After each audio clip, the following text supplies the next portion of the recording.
bonjour à tous. Enfin, ici, si on est retrouvé ici, c'est parce que voilà, on pense tous que l'Afrique a un potentiel. Euh, mais surtout, il ne suffit pas d'avoir le potentiel.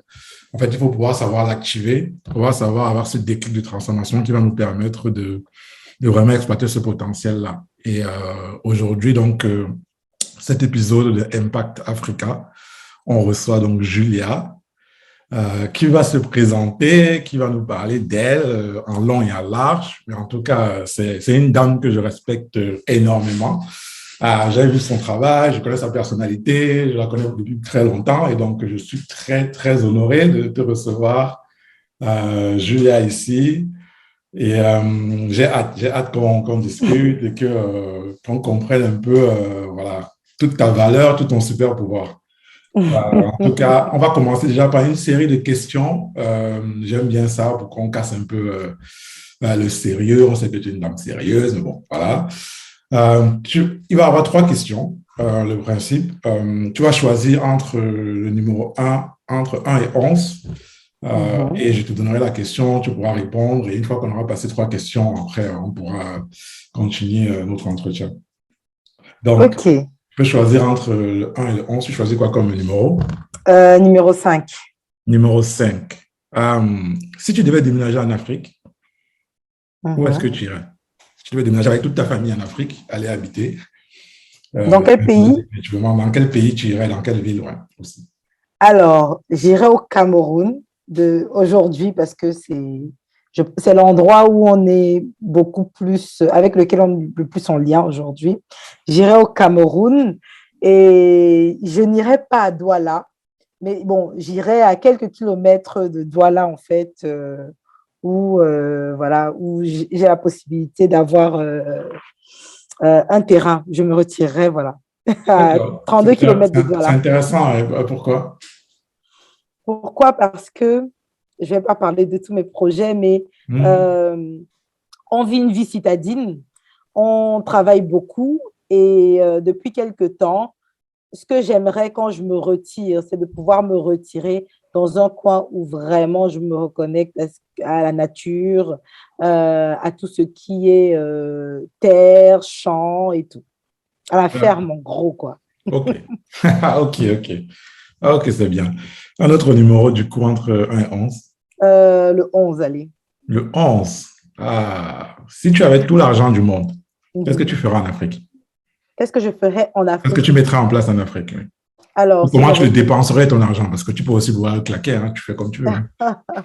déjà, si j'avais tout l'argent du monde, je mettrais en place tout ce que j'ai envie de faire au niveau de ma ferme, de sorte qu'elle puisse vraiment être au top de ce que j'imagine, totalement Mhm. opérationnelle. Et la deuxième chose, je commence par la ferme parce que je pense qu'il faut avoir des sources de revenus pour pouvoir faire ce qu'on veut. Et la deuxième chose, et la chose en fait pour laquelle je pense qu'on travaille, c'est je mettrai en place des structures qui vont travailler à l'éducation déjà de un des populations les plus vulnérables, dont des orphelins pour moi, qui vont travailler à l'éducation des orphelins, à leur apporter une éducation globale, non seulement au niveau académique, mais aussi au niveau développement personnel, valeurs, identité.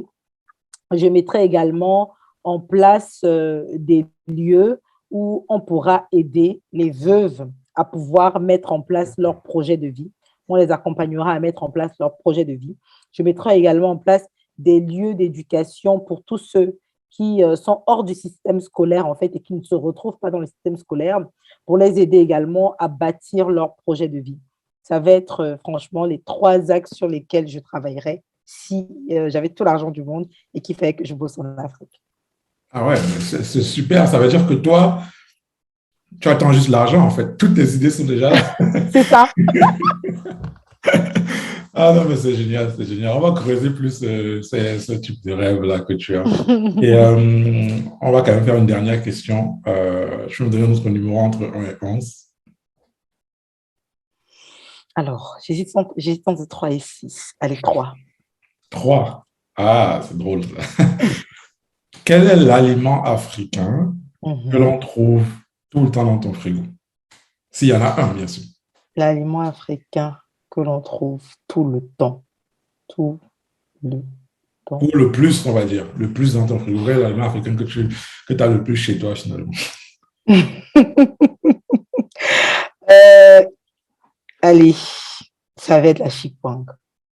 Ah, Ça va être la chikwang. J'hésite entre la chikwang et le plantain, mais c'est la chikwang. la chikwang. Ah, ok. Non, mais c'est top. Merci en tout cas d'être prêté au jeu. Je t'en prie. C'est génial. Je voulais commencer par. J'ai regardé quelque chose sur ton profil qui était super intéressant. Tu parlais de Dis-moi. Galilée. Tu as fait un post une fois là, parce que je regarde. Tu parlais de Galilée et tu disais, voilà, qu'on l'a quand même brûlé parce qu'il disait que la Terre n'était pas ronde. J'aimerais bien finalement que tu me dises, voilà, par rapport à ça, cette chip-là, qu'est-ce que tu voulais dire? Et du coup, comment est-ce que tu lis ça à ce que tu fais, toi? Alors, pourquoi j'ai fait ce post? J'ai fait ce post parce que je pense qu'il y avait un contexte où il y avait une polémique. Je pense que c'était sur une question. Bon, il y a toujours beaucoup de polémiques de toutes les façons sur le net. Mais ce jour-là, je pense qu'il y avait une polémique sur une dame qui était passée dans une émission que je n'ai même pas suivie, mais que j'ai récupérée dans les fils d'actualité. Et ça créait beaucoup, en fait, de polémiques, de posts que je trouvais un peu bizarres. Et cette dame, apparemment, avait affirmé que, de toutes les façons, elle, son mari était fidèle. Et comme c'est quelque chose qui fait souvent tellement, qui fait couler tellement d'encre, il y avait plein de personnes qui la lynchaient. Et j'ai trouvé ça totalement ahurissant parce que les gens disaient que elle peut pas l'affirmer comme ça et que c'est parce qu'elle n'a pas encore découvert. Et ça sous-tend toujours l'idée selon laquelle, en fait, il n'y a aucun homme fidèle. Par rapport à quoi moi, je m'inscris en faux. Et donc, je me suis rendu compte qu'il y a beaucoup de choses comme ça sur lesquelles les personnes, des fois, sont convaincues qu'elles ont raison, alors qu'en fait, d'autres personnes vivent d'autres réalités. D'accord. Et c'est pour ça que je me suis dit, bon, ça c'était la question de la fidélité dans le couple, mais il y a beaucoup de choses comme ça. Je vais prendre simplement des fois la question des investissements. Il y a des personnes qui font des investissements et quand ils vont en parler, on va leur dire, ah non, c'est n'importe quoi. C'est vrai qu'il y a des arnaques, mais il y en a vraiment dont les investissements marchent. Et je me suis rendu compte que quand on ne connaît pas quelque chose, il ne faut pas trop s'avancer. D'où le post sur Galilée, parce qu'à l'époque, Galilée, il avait totalement raison. Mais Galilée, il a quand même été condamné à mort parce que c'était un sacrilège pour les religieux d'avant de dire que la Terre était ronde et pas carrée. Et aujourd'hui, c'est la même chose. Il y a beaucoup de choses sur lesquelles on peut être lynché, surtout qu'avec les réseaux sociaux, ça va vite, mais les personnes ne savent pas des fois de quoi elles parlent. Elles regardent les choses de leur point de vue, mais en fait, elles ne savent pas qu'il y a d'autres personnes qui vivent des réalités différentes. Et aujourd'hui, je me rends compte de plus en plus qu'on vit dans des mondes parallèles. Je suis sûre que si tu me présentes le milieu dans lequel tu évolues au quotidien, je vais être totalement dépaysée. Je vais découvrir plein de choses que je ne connais pas. Idem pour moi, idem pour une personne lambda. Et je pense qu'il faut quand même être humble face à ça. D'accord. C'est intéressant, mais du coup, on doit être comme Galilée ou pas être comme Galilée? Parce que Galilée avait raison. Il s'est quand même fait lyncher. Est-ce que du coup, ça veut dire qu'il faut éviter d'avoir raison, éviter de s'exprimer? Toi qui es coach finalement et qui accompagne les gens et qui du coup les accompagne quand même, ça veut dire que tu es quand même dans un accompagnement, finalement tu exprimes une connaissance que tu as. Est-ce que du coup, pour toi, tu dois être Galilée, pas Galilée? Qu'est-ce que tu veux dire par là? Et du coup, comment si tu lis ça avec les femmes que tu accompagnes finalement, tu vois, dans leur couple, quoi? Alors, bon, je vais juste nuancer. Ce n'est pas que j'ai une connaissance en tant que coach, parce que le coach, j'apporte la connaissance quand je m'inscris en mentor. Mais en tant que coach, je suis plutôt là pour questionner et guider la personne à pouvoir trouver ses réponses, même si de temps en temps, on peut donner des images pour aider. Mais c'est une bonne. Enfin, j'ai envie de m'attarder là-dessus. Parce qu'on n'a même pas présenté ce que tu faisais. Mais en fait, c'est vrai. Revenons à ce que tu faisais, ce que tu fais, OK? Et tu expliques vraiment, parce que moi, je veux que les Africains écoutent ça, c'est que tu expliques vraiment c'est quoi un coach.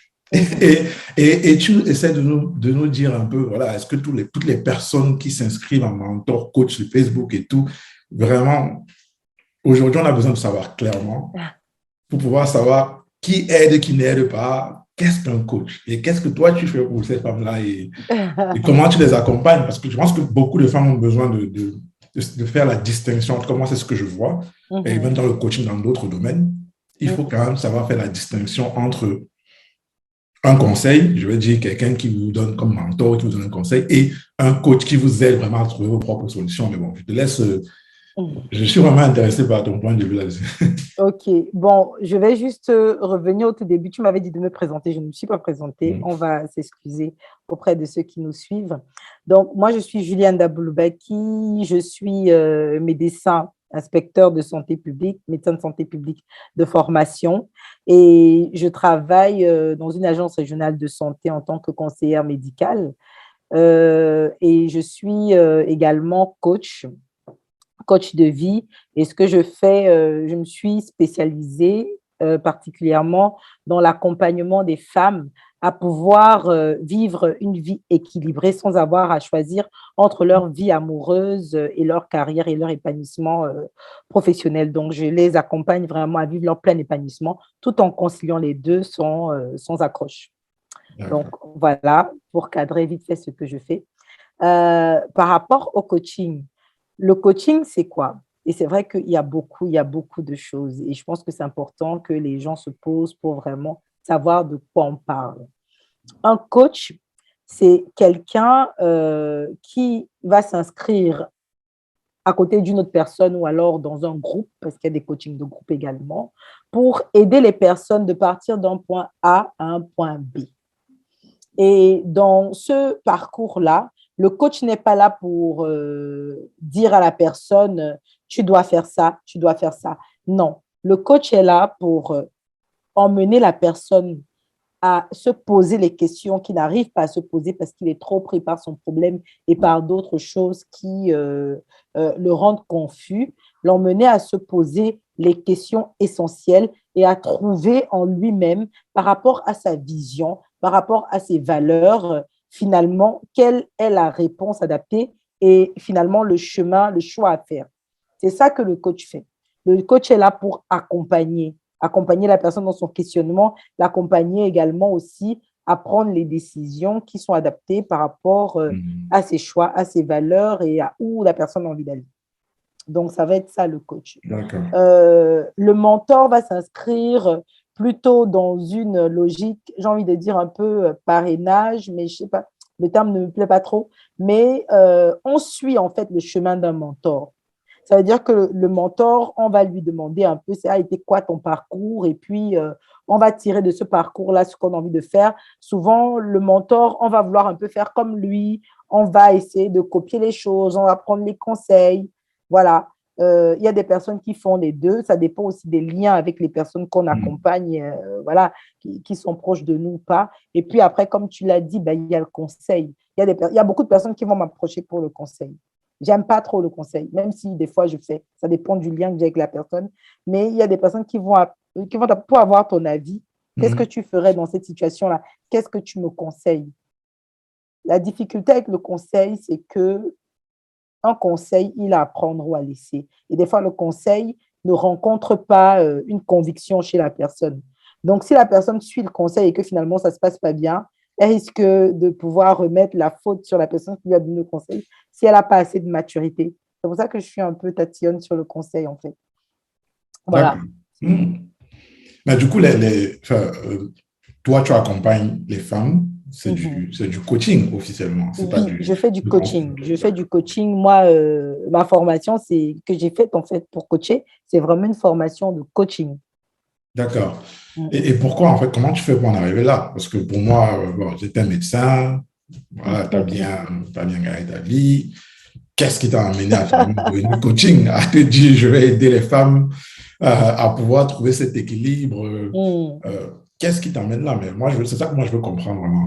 Ok, qu'est-ce qui m'emmène là? Je vais faire le lien avec Galilée tout à l'heure. Galilée, il avait tout à fait raison. Et il en est peut-être mort. Mais je crois qu'il faut se battre pour ce qu'on croit. Il faut se battre pour ses convictions. Même si autour de nous, les gens n'y croient pas ou même si les gens combattent. Parce que finalement, on lui a donné raison à Galilée. On lui a donné raison. Donc, Aujourd'hui, moi, dans ma pratique de coaching, je suis là, en fait, un peu, ça vient d'où? Ça vient du fait que je me suis rendu compte que il y avait tellement, c'est même pas il y avait tellement, il y a tellement de vies gâchées.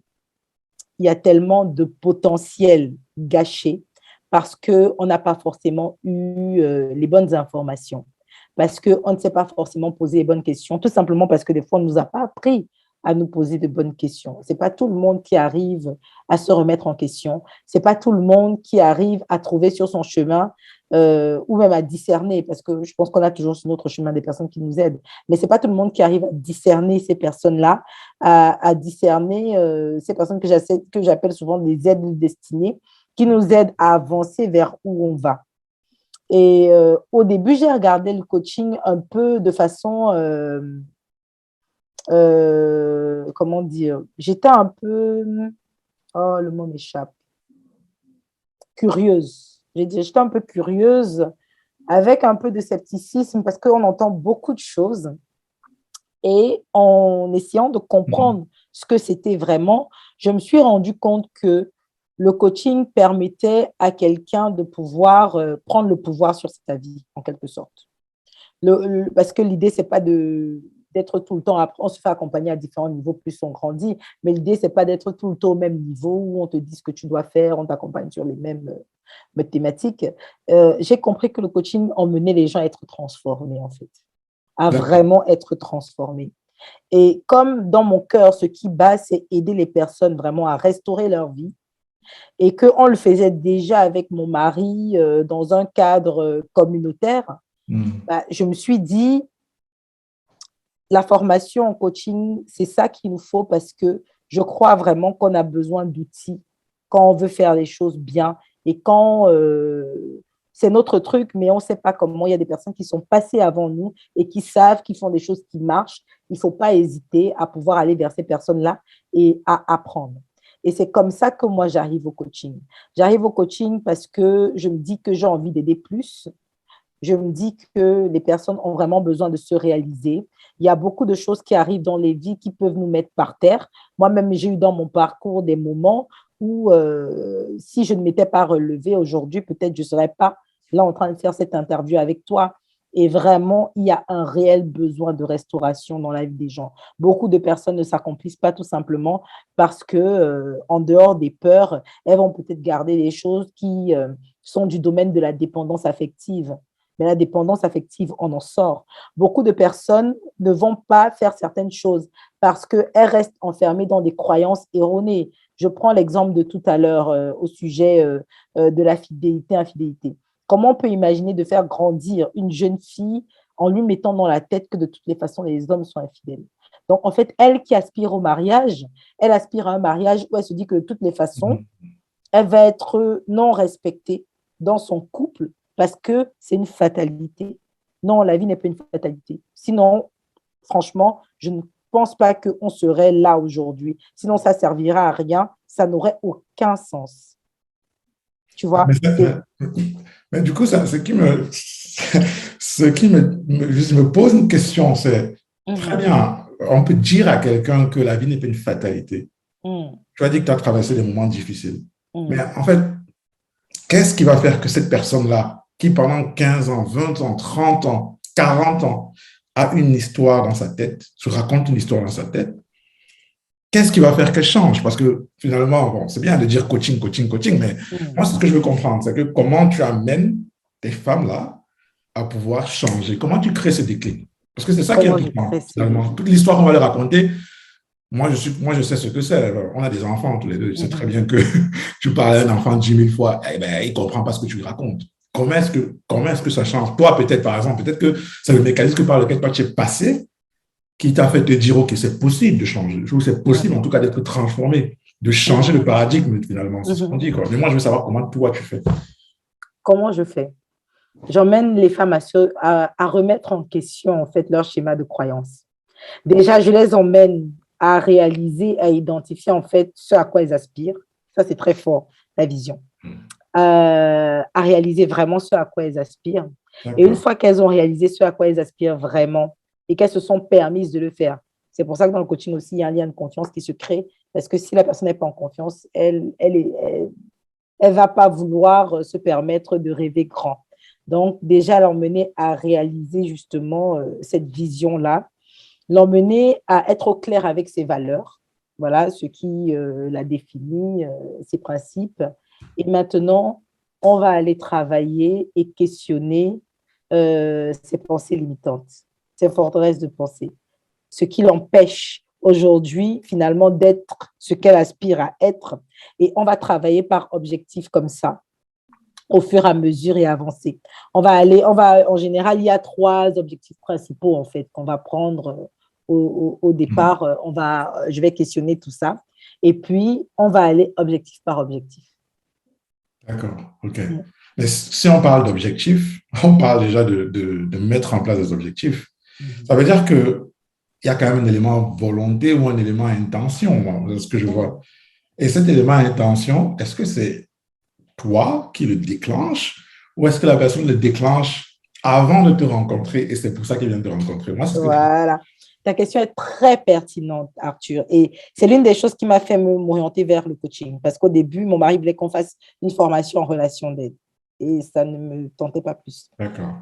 Le déclic, en fait, bon, il y a un déclic qui se passe forcément pendant l'accompagnement, mais la volonté d'avancer, la personne là, quand elle décide de travailler avec moi. Déjà, quand elle décide de me contacter, même si ça n'aboutit pas, il y a quand même ce truc-là. Et après, quand elle fait le pas de dire, OK, entrons dans l'accompagnement, il y a déjà cette volonté-là de changer. Et c'est pour ça que les premiers entretiens, en général, le premier entretien permet de qualifier la personne, de savoir si c'est quelqu'un avec qui on peut travailler, quelqu'un qu'on peut coacher ou pas. Parce qu'en coaching, on choisit en fait nos clients, on les choisit. Il y a des personnes qui ne sont pas à un niveau où l'accompagnement coaching, c'est ce qu'il leur faut. Il y a des personnes qui doivent d'abord passer par des thérapies en fait. D'accord, ok. Oui, il y a des personnes qui doivent passer d'abord par des thérapies parce que il y a d'autres troubles qui sont là et il y a besoin de stabiliser ça avant. Voilà. Ça n'empêche pas des fois dans le coaching de venir en arrière, mais le coaching est plutôt quelque chose qui te permet d'avancer en fait. Voilà. Et c'est ça. Du coup, la personne déjà, quand elle vient, elle sent qu'elle n'est pas en capacité, mais elle a envie. Donc, du coup, il faut bien sûr savoir comment la faire avancer, mais cette envie-là, justement, bah, on arrive à mettre le doigt dessus et à pouvoir mobiliser la personne vers ce qu'elle veut. Donc, c'est ça le super pouvoir, là, en fait. C'est vraiment de se dire, tu es capable d'identifier cette envie-là, d'appuyer dessus pour que vraiment la personne, du coup, se mette un peu en ordre de marche. Ok, d'accord. Ok, ok. Et pour les femmes africaines, parce que là, c'est quelque chose qui m'intéresse un peu. Parce que j'imagine que dans ton coaching, là, on est en France, donc tu dois avoir des femmes africaines, tu dois avoir des européennes, tu dois avoir du tout. Mais moi, ce qui m'intéresse maintenant, c'est est-ce qu'il y a une difficulté particulière pour nos sœurs? Parce que moi, je sais qu'on a quand même on est élevé d'une certaine manière, avec certaines croyances, bonnes ou pas, on n'est pas là pour questionner, mais je sais que ça crée certaines difficultés supplémentaires à certains niveaux. En fait, ce qui m'intéresse, c'est ça, c'est est-ce que toi, tu as identifié que justement les Africains, nous les Africains, on a quelque chose, peut-être des barrières en plus qu'il faut justement casser et qui demande encore une force supplémentaire pour pouvoir avoir ce déclic-là ou pas? Et si oui, comment? Je ne dirais pas quelque chose qui demande une force supplémentaire. Je suis en train de penser à une personne que je suis qui est européenne. En général, les problèmes culturels qu'on a, ici, elles en auront d'autres, qui des fois même sont similaires, hein, et qui des fois même, je trouve même qu'ici, c'est des fois un peu plus sonné, hein. Peut-être par rapport aussi à la clientèle que j'ai. Mais c'est vrai que le contexte culturel joue fortement. Le contexte culturel joue fortement et il faut tenir compte de ça. Et le fait d'être africaine, bah, c'est plus facile pour moi de le questionner, en fait, ce contexte-là, parce que je le connais. Je le connais. Et quand je parlais tout à l'heure de détruire certaines croyances limitantes, des forteresses de pensée, bah, ce travail-là, on le fait permanemment. On re-questionne permanemment. Je pense à une situation en particulier où effectivement, dans le contexte, on a beaucoup la communauté qui intervient et où la personne que j'accompagnais, c'est difficile de concevoir que tu puisses avoir telle ou telle attitude ou telle pensée vis-à-vis de tel ou tel oncle, de telle ou telle tante. Mais en soi, ce que tu vas faire, par exemple, et qu'on va qualifier de manque de respect, aille bien regarder. Est-ce que c'est réellement du manque de respect? Et c'est ce genre de choses, en fait, sur ce genre de choses-là, en fait, avec les Africains. Et c'est comme ça. Et du coup, comment tu... Parce que moi, ce que je vois, c'est, OK, j'ai une personne qui a des croyances. Les croyances se sont développées de par l'environnement, de par ses expériences. Et là, tu viens de prendre un cas concret, OK?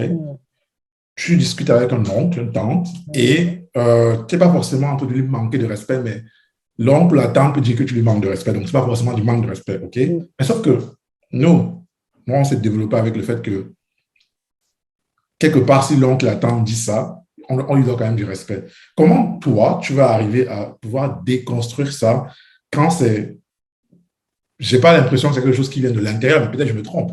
Comment est-ce que tu réussis à déconstruire ça? En fait, comment tu joues sur la partie mentale, mindset et tout, pour pouvoir déconstruire un truc comme ça, par exemple? Je vais questionner la personne d'abord sur sa motivation. Est-ce que quand la personne réagissait de telle ou telle façon, dans sa motivation, il y avait cette volonté de manquer de respect? En général, ce n'est pas le cas. Et si c'est le cas, elle va me dire. Donc, du coup, on va travailler la motivation. On va un peu dévier. Maintenant, si la motivation, ce n'est pas de manquer de respect, on va analyser ce qui s'est passé.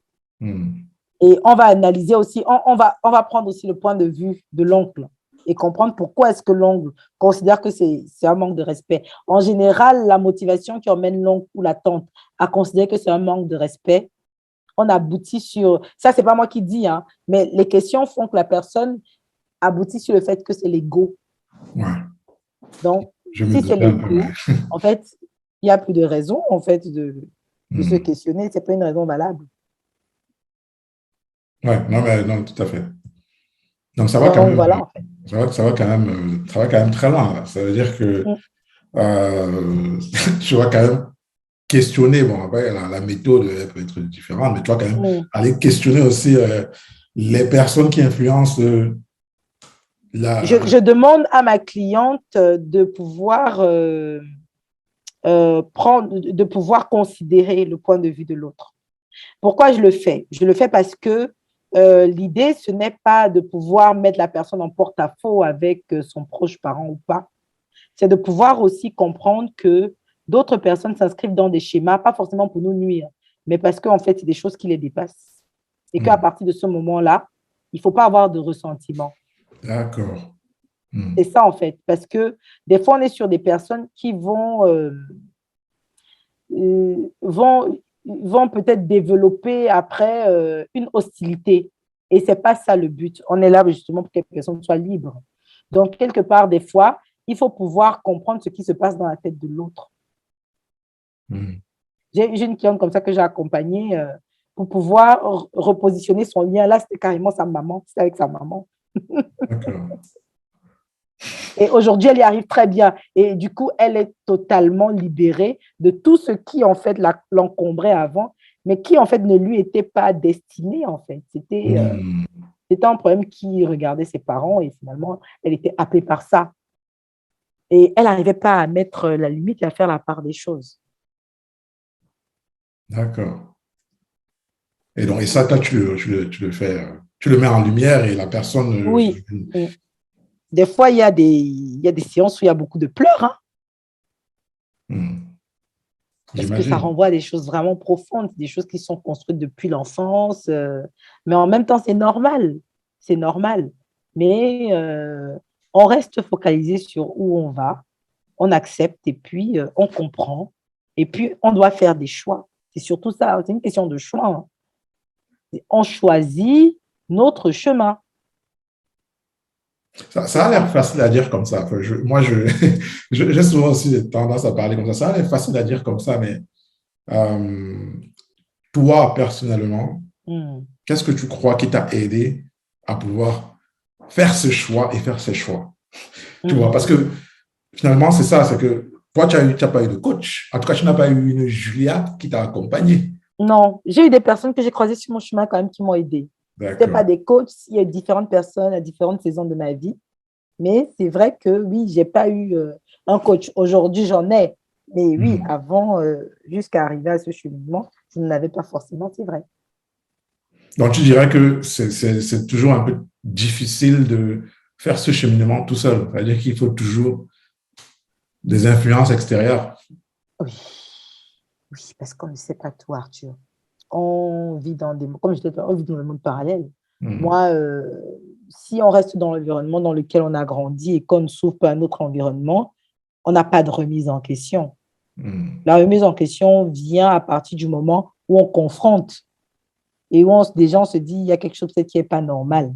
Il y a quelque chose, voilà. Pourquoi chez elle, ça se passe différemment et pas chez nous? Moi, ce qui m'a beaucoup aidé, c'est ma foi aussi. C'est ma OK. foi. À un moment, il fallait que je puisse faire des choix pour moi me guérir et Mhm. que je me rende compte que les choix que j'avais faits avant n'étaient pas forcément judicieux. Et se remettre en question, c'est difficile de se dire qu'on a mal fait les choses. Moi, Oui. c'est quelque chose, aujourd'hui, c'est beaucoup plus facile parce que j'ai Mhm. pris l'habitude de le faire depuis plus de 10 ans. Mais se mettre face à sa vie et regarder qu'il y a des choix et des chemins qu'on a pris, qu'on n'aurait pas dû prendre, c'est quelque chose qui n'est pas simple. Ça fait mal. Moi, je Ah sais, oui, ça fait moi, je mal. sais que ça fait mal, mais Ça fait mal. regarder ça en face, oui. Ça fait pleurer. Mhm. Et c'est normal. C'est normal. Mais moi, j'ai une foi qui dit aujourd'hui que rien n'est impossible à Dieu.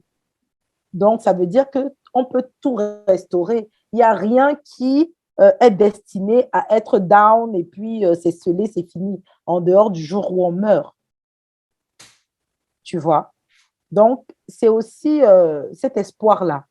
Et c'est pour ça que j'aime le coaching, parce que le coaching nous projette vers la personne qu'on est censé être. D'accord. Mais du coup, les femmes qui viennent te voir là, Mm. comment elles se sentent comment quand elles arrivent et quand elles repartent? Elles se sentent comment? Je rigole parce que les premières séances, il y a toujours les pleurs souvent. Je rigole. Bah, en général, au départ, elles sont dans des situations qui les emprisonnent, hein. Je rigole parce qu'après, on évolue. Donc, du coup, tu vois, Est-ce que c'est beaucoup lié voilà. au couple? Dans les personnes que tu accompagnes, est-ce que c'est toujours lié un peu Pas à l'harmonie toujours, entre couple et...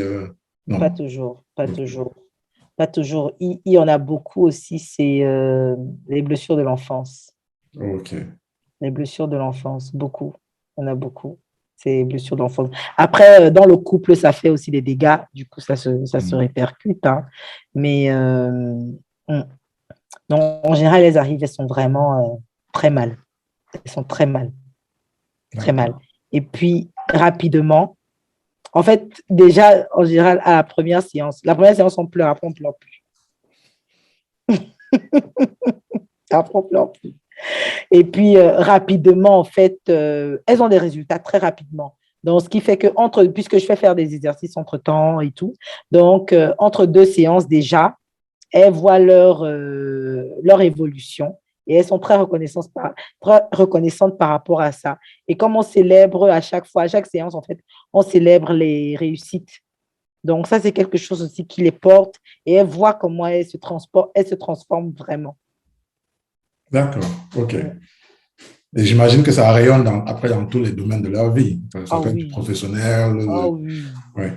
oh oui, oh oui, oui, oui. Après, il y en a qui vont entrer justement, comme je disais, par le biais des blessures. Mhm. Voilà. Souvent, les femmes, c'est les émotions, hein. Et puis, forcément, moi, je me laisse porter un peu par rapport à la problématique de la personne. Je ne viens pas en séance en disant, eh, on va voir ça. Non. C'est la personne qui a le questionnaire qui dit, OK, aujourd'hui, j'aimerais qu'on travaille sur ça. Souvent, c'est en fonction de la situation qui les a dérangés dans la semaine, ou autre. Et donc, souvent, on va arriver justement sur la problématique du couple. C'est lié. Les façons de réagir sont souvent liées. Donc, on travaille toujours le même problème de fond. Et donc, du coup, effectivement, la transformation de la personne joue sur le couple, joue sur les relations avec les collègues. Déjà, si elle est bien avec elle-même, après, c'est beaucoup plus simple de gérer son environnement. Hein. Ouais. Mm. Ah, ok, non, je pense comprendre. Tu penses comprendre. Je pense comprendre. Mais en tout cas, c'est sûr qu'une transformation, une personne qui est beaucoup plus épanouie et tout, ça se voit. Donc, Mm. et ça se voit dans la vie qu'elle mène. Donc Mais tu sais, ça me fait penser, tu sais, en début d'année, j'ai fait le mastermind épanoui et efficace. On a fait 6 séances et je me rappelle, à la dernière séance, il y a une d'entre elles qui a dit à une autre, ça se voit même dans ta façon de te tenir, que beaucoup de choses ont changé. Et ça, j'étais hyper contente. Parce que, en fait, c'est le résultat qu'on veut. Hein. Et on veut vraiment que les personnes changent, se transforment qu'on veut vraiment. Sinon, ça ne sert à rien. Et j'étais hyper contente. Et aujourd'hui, elle continue toujours, en fait. Hein. Elle, voilà, quoi, sa vie. Elle se rend compte qu'elle ne peut plus se passer de coaching, comme elle dit. est-ce que justement, j'avais vu ça quelque part. J'avais vu une émission, je crois que c'était un plateau télé ivoirien, là, où justement, ils étaient en train de cuisiner une coach. Je ne donnerai pas le nom, et il disait, il y a des personnes qui deviennent dépendantes au coaching. Et la coach qui disait, le but, c'est pas qu'elle devienne dépendante. Ça veut dire que c'est justement pour ça que elle organise des programmes. Parce que justement, il y a un certain temps où vous travaillez avec le coach, et après, le coach est censé, lui, te préparer à justement voler tes propres ailes. Et j'avais retenu du coup que c'était ça la différence, la forte différence entre les coachs et les soi-disant influenceurs qu'on a sur Facebook. Parce qu'en fait, les influenceurs, eux, en fait, tu vas devenir dépendant et c'est ce qu'ils veulent, si tu veux. Parce qu'en fait, ils ne te transforment pas. Ils te donnent des conseils, ils te donnent des avis. Et du coup, tu commences à devenir accro à ces avis qui sont flatteurs. Donc, moi, c'est ce que j'avais retenu, si tu veux. Non, mais c'est vrai ce que tu dis. Quand elle dit qu'elle ne peut plus se passer du coaching, c'est parce que après le mastermind, elle a pris un accompagnement d'abord de 3 mois. D'accord. Et donc, elle a vu l'évolution. Et puis, du coup, elle s'est dit non, il faut qu'elle continue parce qu'il faut encore qu'elle travaille sur certains points. Et elle a vu le bénéfice que ça lui, en 3 mois, les bénéfices qu'elle a eu, non seulement au niveau de son couple, mais également au niveau de sa carrière. Elle a eu de grosses opportunités sur son CV, ça a fait bling, quoi. Et elle a pu aujourd'hui vraiment se fixer sur son objectif et elle a un objectif quand même assez élevé quoi, au niveau international dans son domaine, dans sa branche, quelque chose qu'elle ne visualisait pas avant parce qu'elle avait l'impression qu'elle n'était pas capable.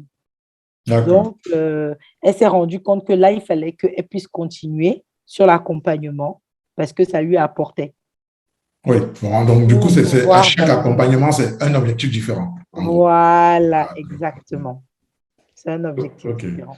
Bon, Julia, je pense on pourrait parler là pendant encore 3 heures, mais malheureusement, on va devoir arrêter là. Je vais dire une dernière question pour toi, juste. C'est vraiment, si aujourd'hui, quel est l'impact, si on parle d'Afrique là, et des Africains et tout, et quel est l'impact que tu aimerais laisser pour l'Afrique, là, quand tu auras, au terme de ta vie, là, qu'est-ce que tu aimerais laisser à l'Afrique? J'aimerais laisser à l'Afrique des femmes stables dans leur tête, stables dans leur corps, stables dans leur cœur et avec l'extérieur. C'est ça que j'aimerais laisser à l'Afrique.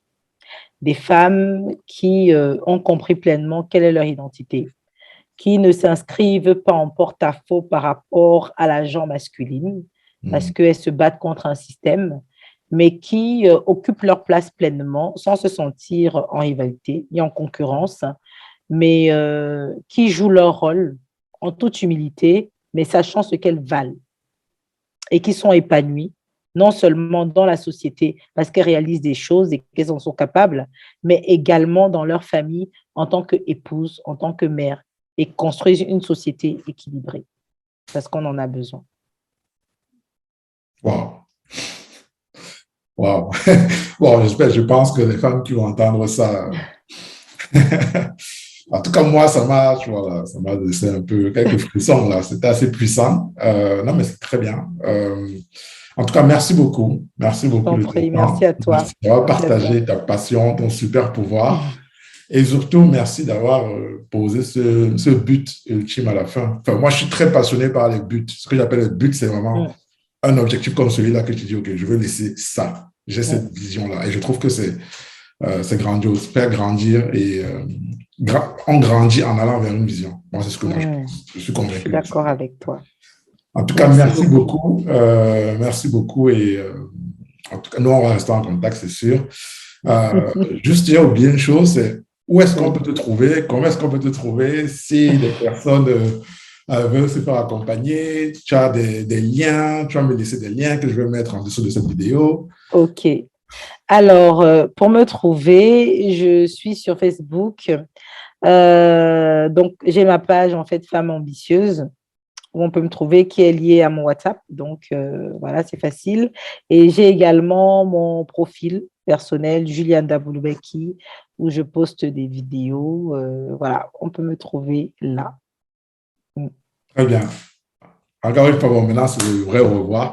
Merci beaucoup, Julia. Merci à toi, Arthur, et continue le travail que tu fais. Je pense que ça inspire plusieurs et que ça va aider plusieurs. On en a besoin vraiment, vraiment. Mm. Merci pour tes encouragements. Merci. Bye bye. Ouais.